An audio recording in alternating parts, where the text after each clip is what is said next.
오신 여러분 주님의 이름으로 환영합니다. 오늘도 하나님 앞에 나와서 예배드릴 때 하나님 만나는 기쁨이 넘치시기를 간절히 소원합니다. 아멘. 우리 부활 주일까지 지금 사순절 기간을 보내고 있는데요. 무엇보다도 우리를 위해서 십자가에 못 박혀 달려 돌아가신 예수님의 그 대속의 죽음이 있기에 우리가 이렇게 하나님 앞에 나와서 하나님의 자녀로 예배 드릴 수가 있습니다. 다시 한번 하나님 앞에 감사드리면서 십자가의 은혜에 감격하는 오늘 수예배가 되기를 간절히 소원합니다. 아멘. 자, 우리 조용히 기도하면서 하나님 앞으로 나가겠습니다. 사랑하는 풍성하신 하나님 아버지 감사합니다. 오늘도 하나님 앞에 나와서 예배 드릴 수 있도록 하나님의 자녀 삼아주신 것 감사드립니다. 거룩한 하나님의 백성들이 하나님 앞에 나와서 왕이신 하나님을 기쁨으로 높이 찬양하며 예배드릴 때 하나님 홀로 영광 받아 주시옵소서. 우리를 위하여서 십자가에 못 박혀 달려 돌아가신 예수 그리스도의 그 고귀한 피가 있기 때문에 저희들이 이렇게 하나님의 은혜 보좌 앞에 담대하게 당당하게 나올 수가 있습니다. 하나님, 오늘도 십자가의 은혜 다시 한번 뜨겁게 감격하며 감사하며 하나님 앞에 예배드리는 수요예배가 될 수 있도록 성령 하나님 저희들의 마음과 생각과 모든 것을 주장하여 주시옵소서. 감사드림의 모든 말씀 예수님의 이름으로 기도드립니다. 아멘. 아멘. 이 찬송가 502장 빛의 사자들이 함께 찬양하시겠습니다. 502장입니다.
빛의 사자들이여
찬송가 505장 온 세상 위하여 찬양하시겠습니다. 505장입니다.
함께 나누는 말씀은 사도행전 13장 1절로 5절 말씀입니다.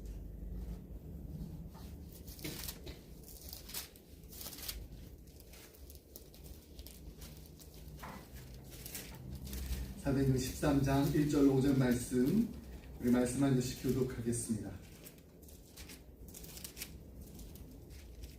자, 먼저 1절 말씀 읽습니다. 안디옥 교회에 선지자들과 교사들이 있으니 곧 바나바와 니게르라는 시몬과 구레네 사람 누기오와 분봉왕 헤롯의 젖동생 마나엔과 내가 불러 시키는 일을 위하여 바나바와 사울을 따로 세우려 하니 이에 금식함을 기도하고 두 사람에게 안수하여 보내니라.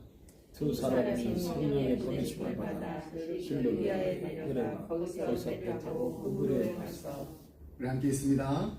하나님의 이름으로 하나님의 말씀을 유대인의 여러 회당에서 전할세 요한을 수행원으로 부었더라. 아멘. 네, 바이블 기도 사도행전 42번째 시간입니다. 오늘 우리가 함께 읽은 본문 말씀은 하나님께서 안디옥 교회를 통해 바울과 바나바를 이방의 구원을 위한 선교사로 택하고 파송하는 것을 전하고 있습니다. 예루살렘 교회의 그 탄생으로부터 이방 선교의 그 전초 기지였던 안디옥 교회의 그 출현을 끝으로 초대 교회사의 그 전편인 12장에서 이렇게 끝나게 돼요. 이제 13장부터는 소위 우리가 이제 바울 행전이라고 부르는 것이 이제 시작됩니다. 세계 선교의 그 출발에 즈음하여서 이제 안디옥 교회가 금식과 기도를 한 후에 안수하여서 이 바울과 이 바나바를 파송하게 됩니다. 비록 이 파송의 출발은 미약하였지만은 성령의 그 폭발적인 그 권능의 도우심으로 말미암아 후일 유럽과 세계 역사를 바꿔놓는 발판이 되었습니다. 바울과 바나바가 이 대흉년을 당한 예루살렘 교인들에게 안디옥 교회의 그 구제금을 전달하는 그 임무를 완수한 뒤에 이제 청년 그 마가를 대동하고 이 안디옥에 귀환하는 것으로 사도행전 12장이 끝났습니다. 그리고 이제 오늘부터 마지막으로는 사도행전 13장 1절은 이렇게 시작됩니다. 안디옥 교회에 선지자들과 교사들이 있으니 곧 바나바와 니게르라 하는 시므온과 구레네 사람 루기오와 분봉왕 헤롯의 젖동생 마나엔과 및 사울이라. 오늘 본문은 이 안디옥 그 교회의 선지자들과 교사들, 다시 말해서 안디옥 교회 지도자 그룹의 명단을 밝혀주고 있습니다. 안디옥 교회의 그 지도자 그룹은 총 5명으로 구성되어 있습니다. 첫 번째 인물은 바나바입니다. 그는 유력 가문 이 출신의 레위인이었습니다. 다시 말해서 정통파 유대인이었습니다. 바나바는 이제 우리 그동안에 살펴본 그 앞에 그 여러 장에 걸쳐서 잠깐씩 등장하는데 유대인으로서 경건하고 또 선행과 구제에 힘썼으며 성령 충만한 지도자였습니다. 교회를 핍박했던 그 사울을 데려다가 그를 거절하는 이 성도들과 형제들에게 소개하고 격려했던 인물이 바로 바나바입니다. 두 번째 인물은 니게르라 하는 시몬입니다. 본문은 이 시몬의 나이라든지 직업이라든지 학력에 대해서 그 어떤 정보도 제공해주고 있지 않습니다. 단지 그냥 그가 니게르라는 사실만 밝혀주고 있습니다. 라틴어 니게르는 검다라는 뜻입니다. 즉 피부가 검은 것을 이르는 말입니다. 근데 그의 이름이 뜻밖에도 유대식 이름이에요. 시몬입니다. 시몬. 그래서 학자들 간에는 그가 유대인이 아니라 에티오피아 사람이었는데 나중에 개종해서 유대인이 되었다라고 추측하기도 합니다. 세 번째 인물은 구레네 사람 루기오입니다. 구레네는 현재 리비아예요. 루기오라는 이름은 또 라틴어입니다.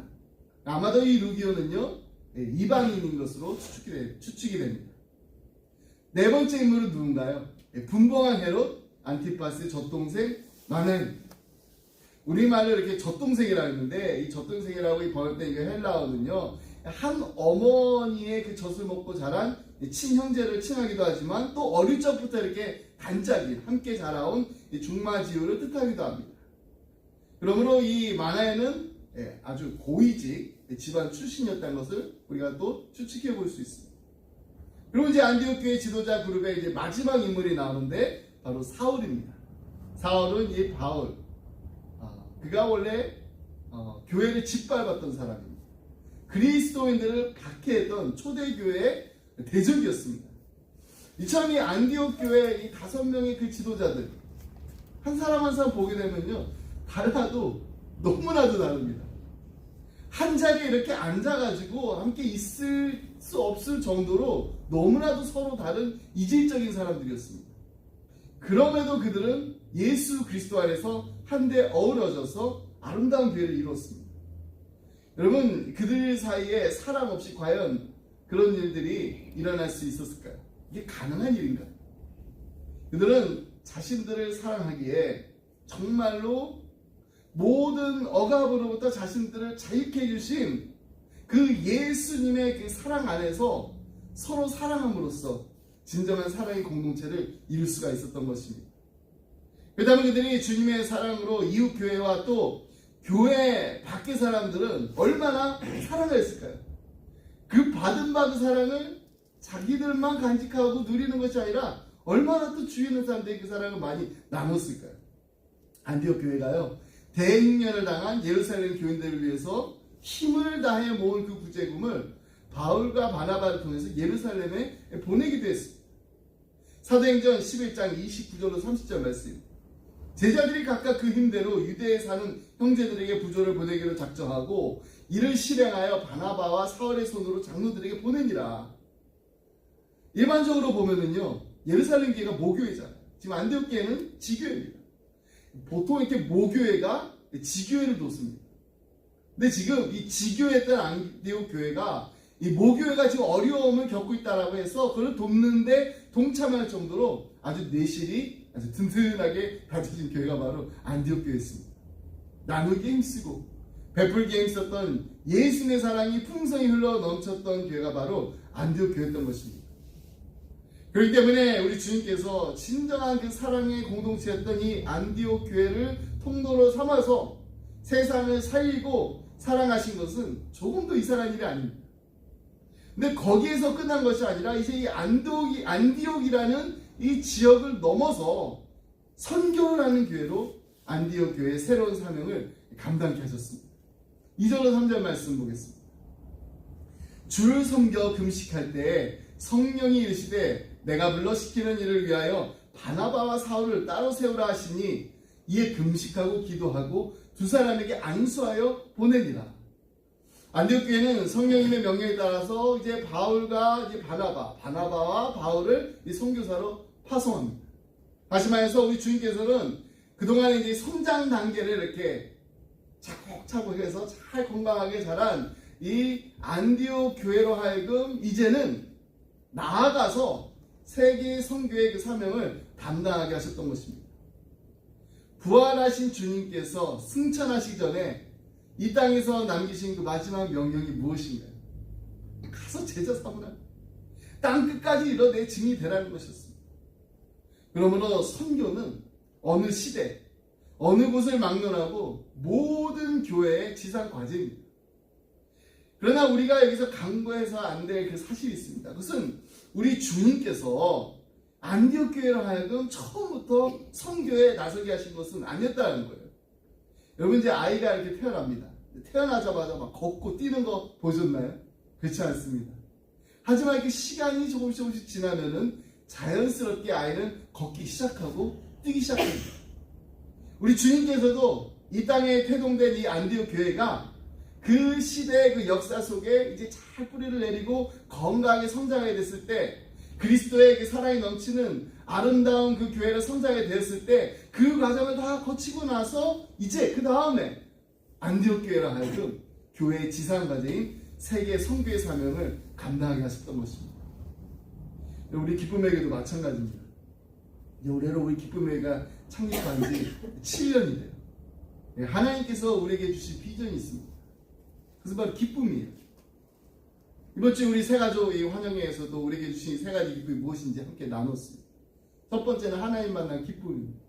어떻게 해요? 예배를 통해서. 성도들이 함께 모여서 하나님께 드리는 예배를 통해서 그리고 우리의 가정에서 우리 자녀들과 함께 드리는 그 예배를 통해서 우리는 하나님 만나는 기쁨을 누리고 있습니다. 두 번째는 성도가 하나 되는 기쁨입니다. 좋은 일 있으면 함께 웃고 또 힘든 일 있으면 함께 울어주는 믿음의 식구를 만나게 되는 그 기쁨이 넘치는 공동체가 되기 원합니다. 그리고 세 번째는 이제 우리가 이 기쁨을 우리만 누리면서 우리만 만족해하면서 우리만 감사하는 것으로 그치는 것이 아니라 이제 우리 이웃들과 나눠야 됩니다. 우리 이웃을 섬기는 기쁨이 우리가 사는 이 휴스턴 커뮤니티를 섬기는 그 기쁨이 넘칠 뿐만 아니라 이제는 지역을 넘어서 인종을 넘어서 예수님의 복음과 사랑을 전하고 나누는 공동체로 우리가 계속해서 쓰임을 받아야 합니다. 휴스턴을 넘어서 텍사스를 넘어서 미국을 넘어서 땅끝까지 이르러 예수님의 증인이 되는 것이 하나님께서 우리에게 주신 사명이자 가장 큰 기쁨입니다. 저 기쁨의 교회를 섬기면서 참 감사한 게 많은데 그 중에 정말 우리가 좀 덜 먹고 덜 입고 아끼고 정성껏 모은 것을 가지고 예수님의 사랑을 나누고 베푸는데 정말 섬기는데 힘썼을 때 하나님께서 더 풍성한 것으로 우리를 채워주시는 그 하나님의 축복을 경험할 수 있다는 게 경험하고 있다는 게 그리고 앞으로도 계속해서 경험하게 될 것이라는 게 저 이게 너무나도 기쁘고 감사합니다. 저는 우리 기쁨의 교회가 그리고 우리의 기쁨의 가정마다 이 놀라운 축복을 누리기를 간절히 소원합니다. 그런즉 너희는 먼저 그의 나라와 그의 의를 구하라. 그리하면 이 모든 것을 너에게 더하시리라. 근데 여기서 이 모든 것이 무엇인가? 마태복음 6장 31절로 33절 말씀. 그러므로 염려하여 이르기를 무엇을 먹을까? 무엇을 마실까? 무엇을 입을까 하지 말라. 이는 다 이방인들이 구하는 것이라. 너희 하늘 아버지께서 이 모든 것이 너희에게 있어야 할 줄을 아시느니라. 그런즉 너희는 먼저 그의 나라와 그의 의를 구하라. 그리하면 이 모든 것을 너희에게 더하시리라. 우리가 무엇을 먹어야 할지, 무엇을 마셔야 할지, 무엇을 입어야 할지, 우리의 필요한 모든 것들을 이미 우리의 하늘 아버지께서 다 알고 계십니다. 그러니 이제 우리의 모든 것들을 다 하나님 앞에 내어 맡기시고 하나님의 나라와 하나님의 의를 구할 때 하나님께서 우리에게 풍성하게 더하시고 채워주실 줄 믿습니다. 자, 이제 안디옥 교회가 예수님의 지상 명령이 땅끝까지 이르러 내 증이 되라는 이 사명 감당에 함께 모여서 한 것이 있습니다. 그것은 바로 예배와 기도입니다. 사도행전 13장 2절로 3절 말씀을 다시 한번 보겠습니다. 주를 섬겨 금식할 때 성령이 이르시되 내가 불러 시키는 일을 위하여 바나바와 사울을 따로 세우라 하시니 이에 금식하며 기도하고 두 사람에게 안수하여 보내니라. 이 절이 어떻게 시작되나요? 주를 섬겨 금식할 때라고 합니다. 여기서 주를 섬겨의 그 원뜻은 섬긴다, 그렇게 우리가 봉사라는 그 생각을 많이 하는데 이 봉사다라는 이 개념이 아니라 예배한다라는 의미입니다. 교회 공동체의 가장 중요한 핵심 가치는 무엇인가요? 바로 하나님께 예배드립니다. 그 무엇보다도 예배, 이 예배보다 우선이 될 수 있는 것이 하나도 없습니다. 성도가 예배를 드린다는 것은요, 바로 하나님께 집중하는 거예요. 먼저 예배를 통해서 하나님 만나는 기쁨이 넘쳐야지, 그 기쁨이 계속해서 흘러 넘쳐서 그 다음에 이제 성도가 하나 되는 기쁨이 넘치게 되는 것입니다. 그리고 그 성도가 하나 되는 기쁨이 우리 이 믿음의 공동체 안에서, 이 기쁨의 공동체 안에서 계속해서 흘러 넘쳐서 이제 우리 이웃을 섬기는 기쁨으로 이어질 수 있는 것입니다. 안디옥 교회가 그렇습니다. 이들이 함께 모여서 먼저 주님을 예배했습니다. 그리고 금식을 했습니다. 여기서 금식이란 금식, 그 자체를 목적으로 한 금식이 아닙니다. 금식을 통한 기도였습니다. 금식은 이렇게 외부로부터 들어오는 그 음식과 절연을 하는 것을 말합니다. 음식 끊는 거예요. 사람은 먹는 만큼 힘을 쓸 수가 있습니다. 근데 그것을 끊는다는 거예요. 그 말은 다시 말해서 금식은 어떤 인위적인 힘의 작용이라든지 외부로부터 들어오는 힘의 그 모든 원천을 다 끊고 이제 온전히 하나님께만 집중하겠다는 이 선택적인 행위입니다. 금식 기도가요, 하루에 우리가 세 끼를 이렇게 밥을 먹으면서 드리는 기도보다 더 간절한 기도를 의미하면 두말할 나위가 없습니다. 그만큼 간절하다는 거예요. 근데 일반적으로 우리가 볼 때 사람들이 언제 금식 기도를 드리나요? 지금 나에게 이렇게 닥친 절박한 문제가 있다면 그것을 해결하기 위해서 하나님께 매달리면서 금식하면서 기도합니다. 자신의 문제가 아닌 것을 위해서 금식 기도를 한다는 거 사실 이렇게 쉬운 일이 아닙니다. 근데 안디옥 교회는 자신들의 문제를 위해서 기도합니다. 안디옥 교회들은 지금 무슨 어떤 절박한 문제가 있었기에 교인들이 지금 함께 모여서 금식 기도를 한 것일까? 2절 말씀 우리 다시 한번 보겠습니다. 주를 섬겨 금식할 때 성령이 이르시되 내가 불러 시키는 일을 위하여 바나바와 사울을 따로 세우라 하시니. 안디옥 교회 교인들의 이 금식 기도에 대한 하나님의 응답은 무엇이었나요? 바나바, 또 나중에 이 바울, 이 사울을 선교사로 파송을 하는 것입니다. 다시 말해서 그들이 누리고 있는 하나님의 사랑과 예수 그리스도의 복음을 이제 교회 밖 세상을 향해서 흘러 보내라는 것입니다. 이것을 위해서 이들이 기도를 했어요. 여기서 이 내가 불러 시키는 일이라는 것은 내가 작정해서 계획한 그 일을 말합니다. 어떤 일인가요? 내가 작정해서 계획한 그 일은 바로 사도행전 9장에 나오는 성령께서 아나니아에게 하신 바로 그 말씀입니다. 아나니아가 하나님께서 말씀하셔서 사울을 만나야 되는데, 사울 그 사람 교회를 핍박하는 정말 무서운 사람이고 아직까지도 우리를 해하려는 사람이면은 나 가지 않겠다고 하니까 성령께서 이렇게 말씀하십니다. 9장 15절로 16절 말씀. 주께서 이르시되 가라. 이 사람은 내 이름을 이방인과 임금들과 이스라엘 자손들에게 전하기 위하여 택한 나의 그릇이라. 내가 내 이름을 위하여 얼마나 고난을 받아야 할 것을 내가 그에게 보이리라 하시니. 이것이 사울에게 맡겨질 하나님이 계획하신 바로 그 일. 그 일을 이제 이루기 위해서 바나바와 사울을 세우는데 따로 세우게 하셨습니다. 안디옥 교회 교인들은요, 자신들의 어떤 개인적인 그 절박한 문제를 해결하기 위해서 지금 금식 기도를 한 게 아니었습니다. 그들은 이제 우리가 이렇게 건강하고 또 아름다운 공동체에 이뤘는데 앞으로 우리가 나아가야 할 그 다음 단계가 무엇인지, 자신들을 통해서 이루기를 원하시는 그 하나님의 뜻이 무엇인지를 알기 위해서 한 마음으로 금식 기도를 했던 것입니다. 그들은 진정 성숙한 믿음을 지닌 그리스도인들이었습니다. 그들의 그 믿음이 자신들의 그 필요를 하나님께 그냥 막 계속해서 요청하는 그런 수준에만 머물러 있었다면 결코 드릴 수 없는 기도를 지금 안디옥 교회 교인들이 했던 겁니다. 그래서 그들은 한 마음으로 금식 기도를 드렸고, 세상을 향해 하나님의 사랑과 그리스도의 복음을 흘러 보내라는 그 응답을 받고 나서 또 다시 한번 금식을 하며 기도했습니다. 3절 말씀을 다시 보겠습니다. 이에 금식하고 기도하고 두 사람에게 안수하여 보내니라. 안디옥 교회는 예배와 금식 가운데 성령님의 뜻을 알 수 있게 됐습니다. 그리고 그 성령님의 뜻에 따라서 바나바와 바울을 선교사로 세우고 다시 금식하고 기도하면서 이 두 사람을 안수하여 보냅니다. 좀 하나님의 사랑과 그리스도의 그 복음을 세상 사람에게 나눈다는 거 그냥 단순히 우리가 말을 하거나 또 구호만 외쳐서 이루어지는 게 아니라는 겁니다. 그건 정말로 시간이든 물질이든 정성이든 내가 가지고 있는 가운데 무언가를 반드시 포기해야만 가능한 일입니다.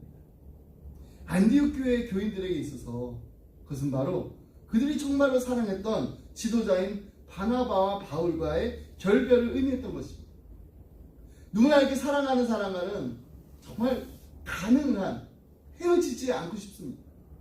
계속해서 이렇게 함께 신앙생활하기 바랍니다. 그런데 이 안디옥 교회 교인들은요, 하나님의 뜻을 위해서 바나바와 바울과 헤어져야만 했습니다. 그래서 주님 안에서 이렇게 한데 어우러져 가지고 정말 각자 보면 너무나도 서로 다른 그 5명의 그 지도자인데도 하나님의 그 사랑 안에서 건강하고 아름다운 그 교회를 이루고 있었던 그들로서는 너무나도 어려운 일이었습니다. 그러나 그들은 한 마음으로 금식 기도를 함으로써 그 어려움을 극복할 수 있었던 것입니다. 성령과 이 교회의 협력 관계에 대해서 이 삼일교회의 송태근 목사님이 이렇게 강연을 하신 것을 여러분과 나누려고 합니다. 이제껏 이 말씀을 읽을 때마다 안디옥 교회가 두 사람을 보낸 것으로 해석해 왔습니다. 교회가 보낸 것으로 착각했다는 말입니다. 그런데 3절에 보내다라는 말은 파송한다라는 의미가 아닙니다. 그 사람을 의무와 어떤 묶임으로부터 놔주다라는 말입니다. 안디옥 교회가 바나바와 또 바울, 그들의 의무, 지도적 위치에 있는 역할, 책임 등으로부터 놔주었다는 것입니다.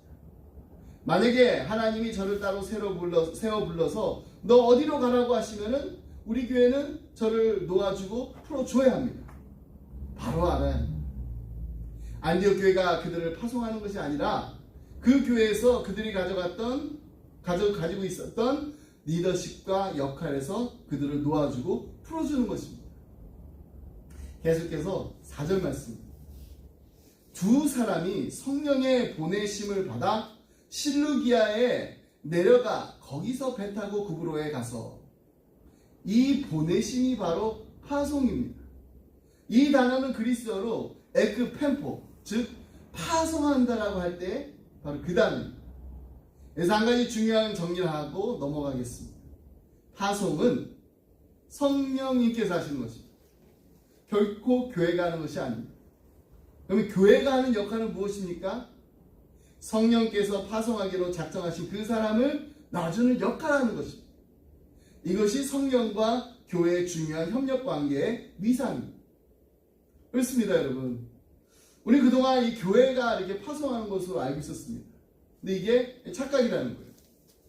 모든 영혼을 구원하기 위해서 작정하신 분이 하나님이시고 또 일하시는 분도 성령님이십니다. 그러니까 파송자가 성령님이시라는 거예요.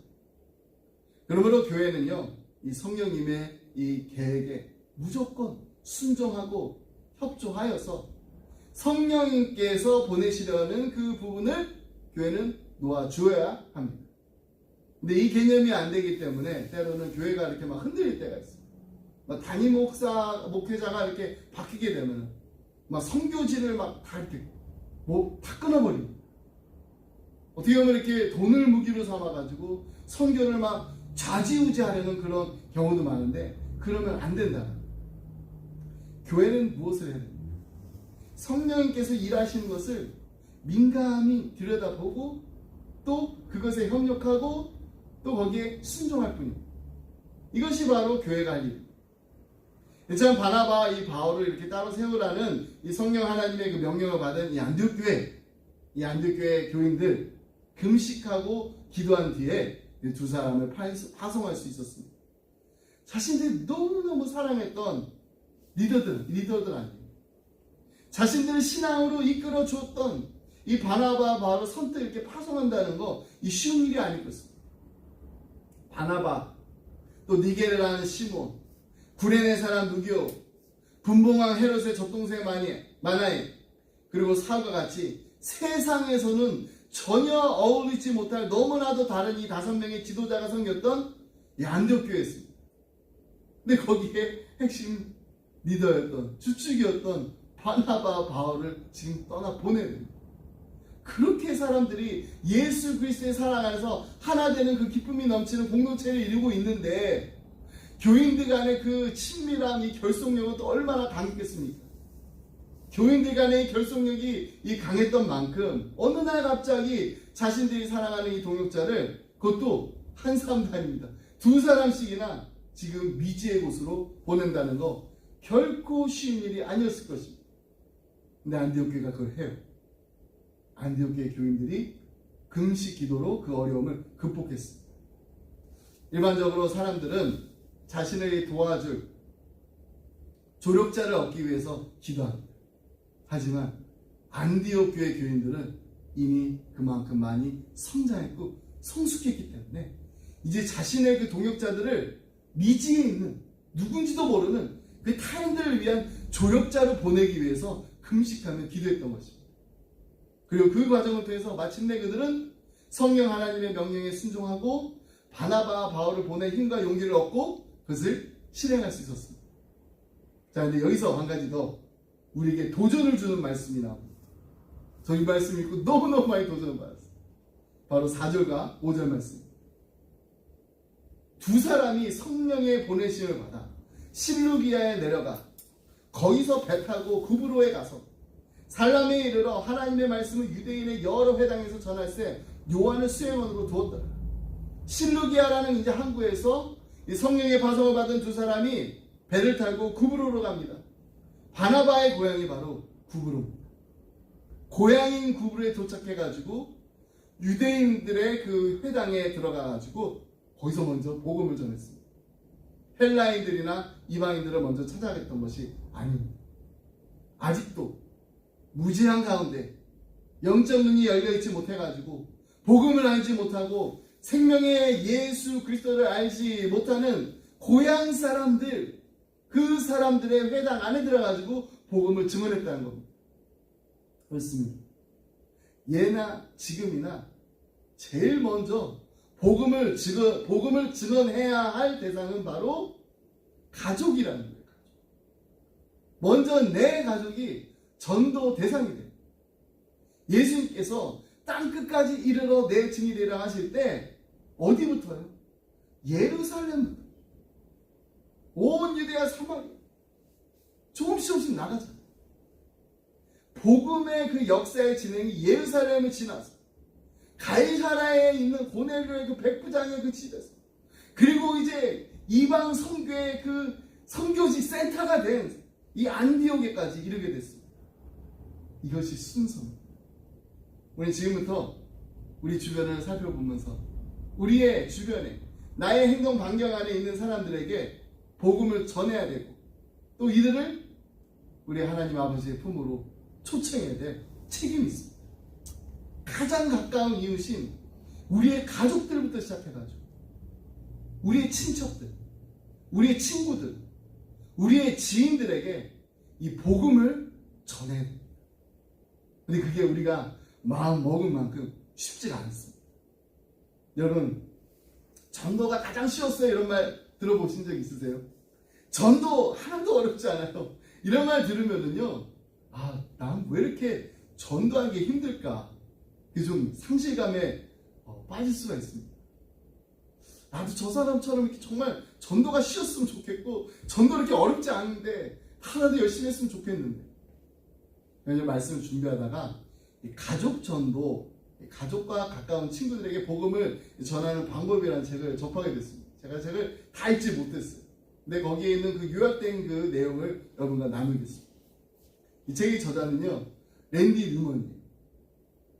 전도가 어렵다고 느껴지는 그 대다수의 사람을 대변해서 전도하는 거 어렵다, 그렇게 대답했습니다. 전도에 대한 책을 쓰신 분이에요. 전도에 대한 책을 쓰신 분인데, 전도하는 거 가장 쉬웠어가 아니라 전도하는 거 정말 어렵다, 이렇게 대답합니다. 여러분, 전도 쉽지 않습니다. 특별히 이 책 제목처럼 가족 전도 더 어렵습니다. 두렵고요, 떨리고요, 어색하고요, 불편하고요, 또 거절당할 것에 대한 또 염려도 있고, 또 때로는요 비방도 받고, 또 조롱받을 거 거기에 대한 걱정도 있습니다. 그래서 이 저자가요, 왜 쉬운 전도를 하지 않을까 자책하거나, 또 이렇게 전도가 쉽다라고 느껴질 때까지 전도하지 않고 기다리거나, 아니면 그냥 쉬운 척 하면서 전도 잘하는 사람을 이렇게 억지로 이렇게 흉내내는 거 하지 말라라고 조언합니다. 전도 힘든 거예요. 전도 쉽지 않습니다. 랜디 르먼은요, 이스라엘 정통 유대인 가족에서 태어난 사람이에요. 대학 시절에 예수 믿게 돼가지고 복음 전도를 정말 인생의 사명으로 삼았습니다. 근데 여러분, 우리 한국 사람들이 우리 가족한테도 전도하는 거 쉽지 않지만, 유태인이 자기 가족에게 전도하는 건 정말 힘듭니다. 이번 CCC에서, 이제 캠퍼스 크루세이드 포 크라이스트에서 캠퍼스 사역을 25년 이상 일하십니다.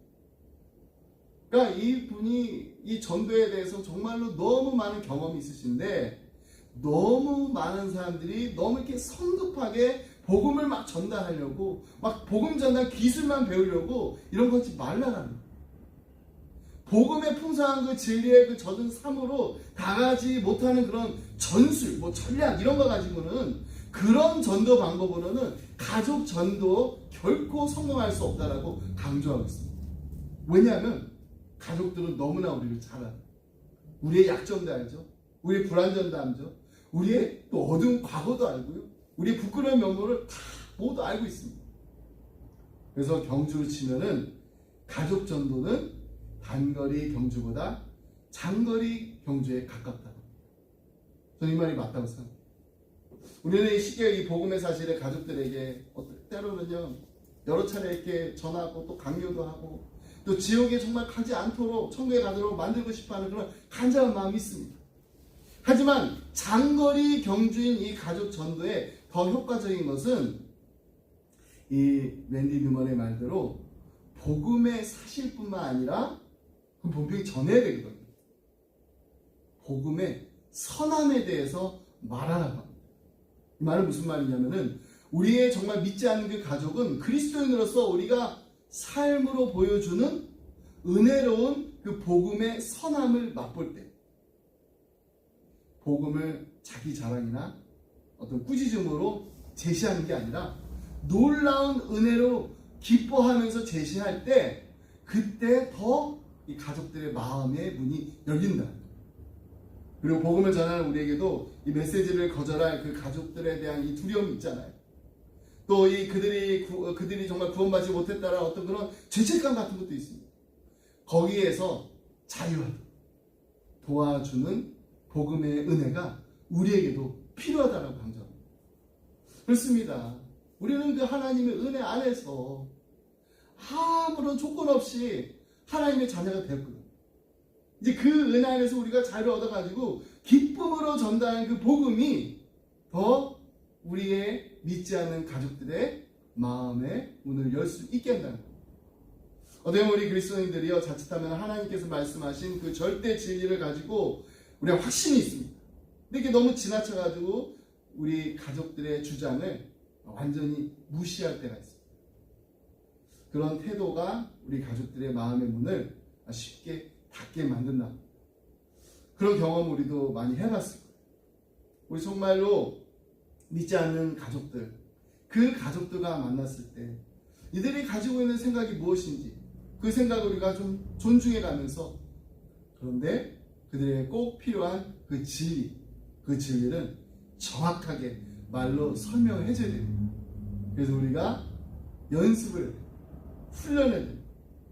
복음의 진리에 담긴 그 능력을 신뢰하고 가족에게 삶을 변화시키게 하고 또 영혼을 거듭나게 하는 그 힘이 바로 우리가 전달하는 우리의 말이 아니라 복음에 들어있다는 것을 우리가 확신하고 전도를 해야 됩니다.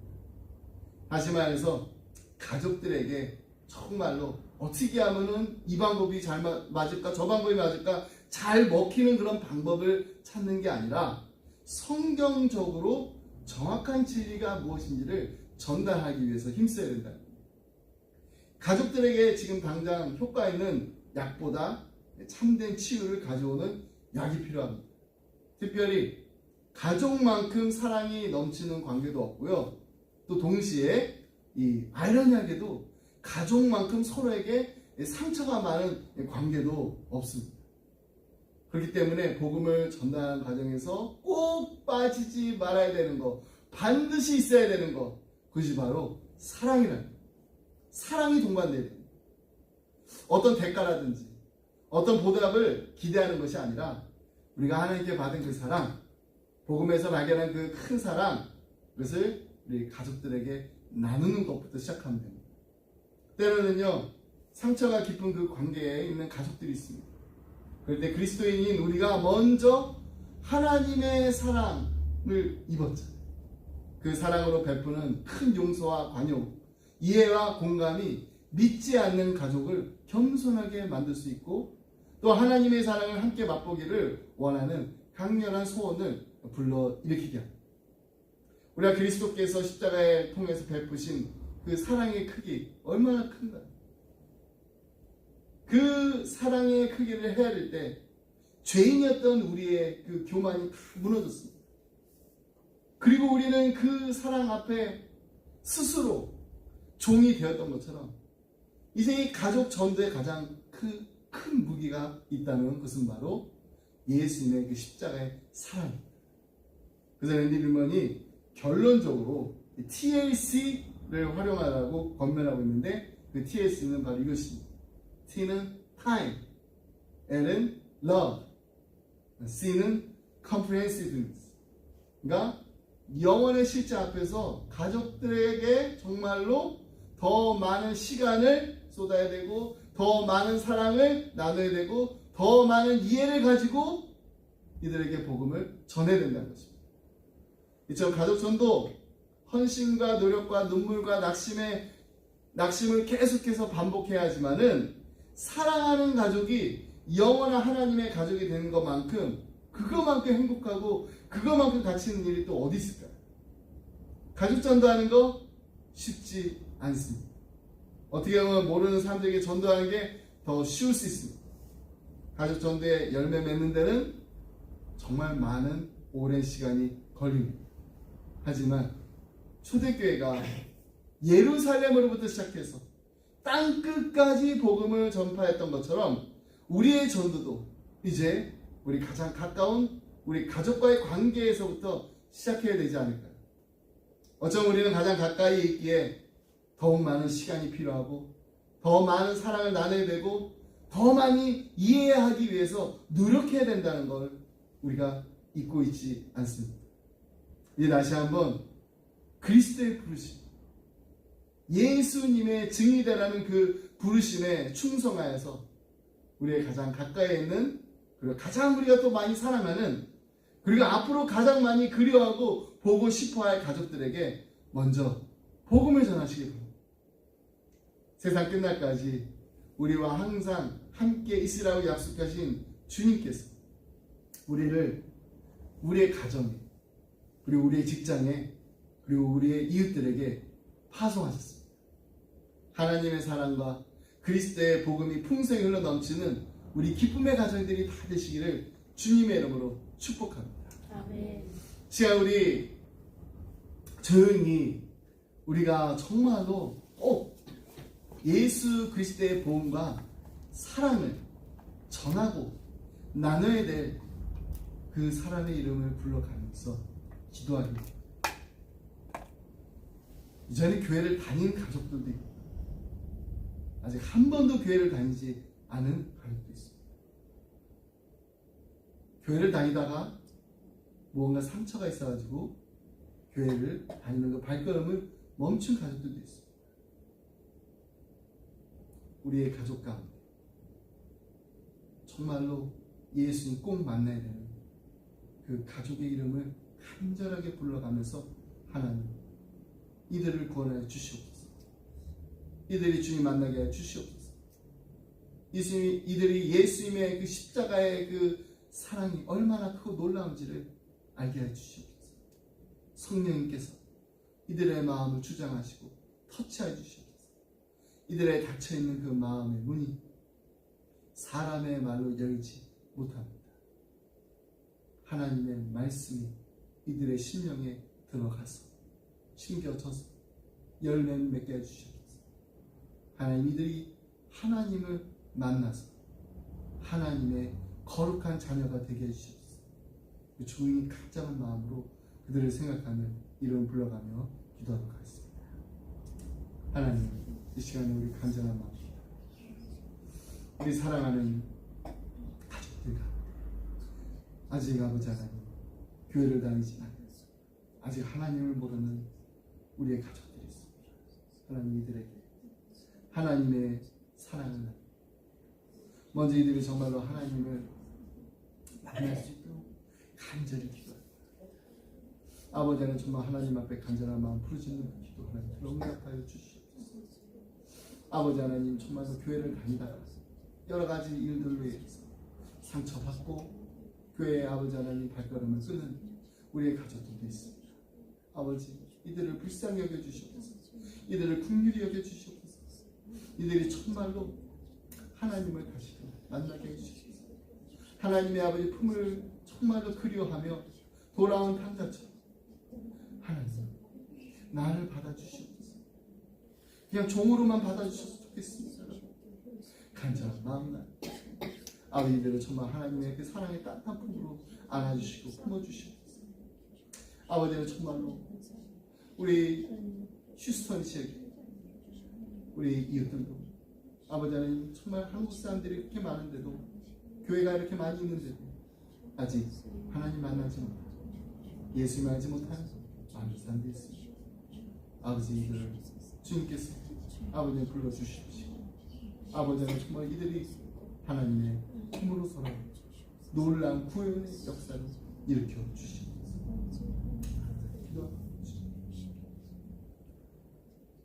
사랑과 은혜가 풍성하신 하나님 아버지 감사합니다. 우리를 구원하시려고 하나밖에 없는 독생자 예수 그리스도를 우리를 위해 십자가에 못 박혀 달려 돌아가신 그 크신 하나님 아버지 사랑에 감사합니다. 구원받은 하나님의 자녀로서 이 땅을 살아가면서 하나님의 자녀된 권세를 누릴 뿐만 아니라 예수 그리스도의 복음과 사랑을 전하며 나누는 예수님의 증인으로 살게 하심을 감사합니다. 우리의 가장 가까운 가족들로부터 예수님을 꼭 만나게 해 주시옵소서. 이들에게 담대하게 복음을 전하게 해 주옵소서. 우리의 입술로, 우리의 삶으로 예수 그리스도의 사랑과 복음을 나누고 전할 때 성령 하나님께서 이들의 마음을 주장하여 주옵소서. 사랑하는 우리의 자녀들을 위해서 기도합니다. 하나님, 날마다 이들을 불꽃 같은 눈동자로 지켜주시고 보호하여 주옵소서. 그리고 이들을 바나바와 바울과 같은 주님의 몸된 교회의 귀한 리더들로 성장하게 하여 주옵소서. 경건한 믿음의 멘토와 친구들을 만나게 해 주옵시고, 성령 하나님께서 이들의 마음을 주장하사 어디에 가서 무엇을 하든지 하나님 나라의 귀한 일꾼들로서 아름답게 섬기게 하여 주시옵소서. 이들의 삶을 통하여서 하나님이 살아계시고 하나님이 역사하시고 하나님이 함께 하신다는 것을 세상 사람들이 보게 하여 주시옵소서. 하나님께 영광 돌리는 우리의 자녀들 다 되게 하여 주옵소서. 이 모든 말씀 우리를 사랑하신 예수 그리스도의 이름으로 기도드립니다. 아멘. 아멘. 지금 다 같이 찬송가 528장 예수가 우리를 부르는 소리 함께 부르겠습니다.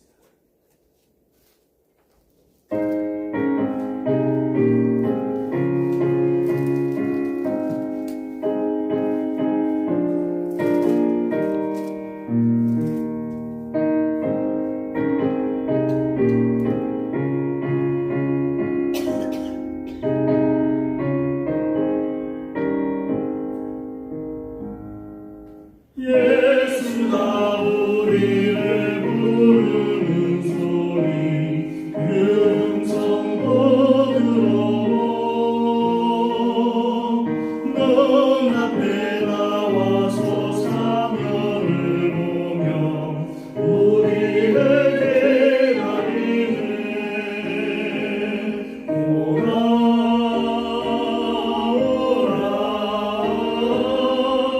방황치 말고 오라.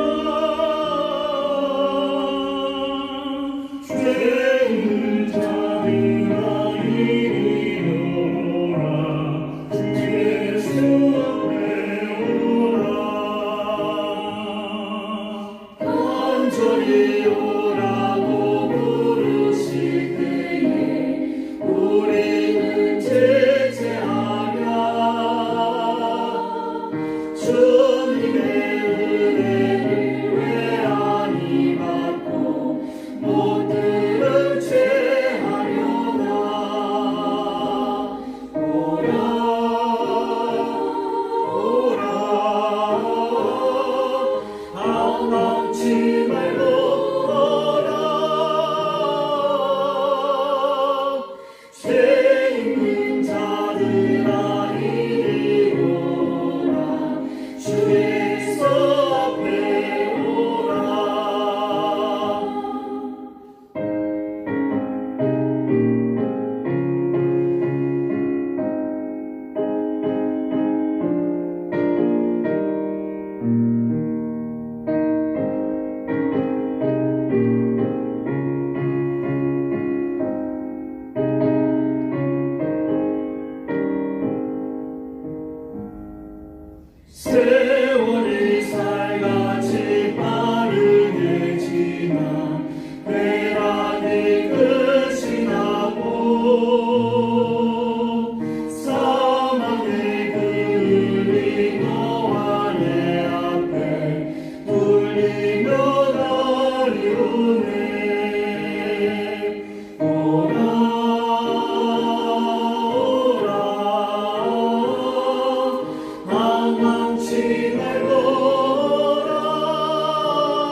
말고 오라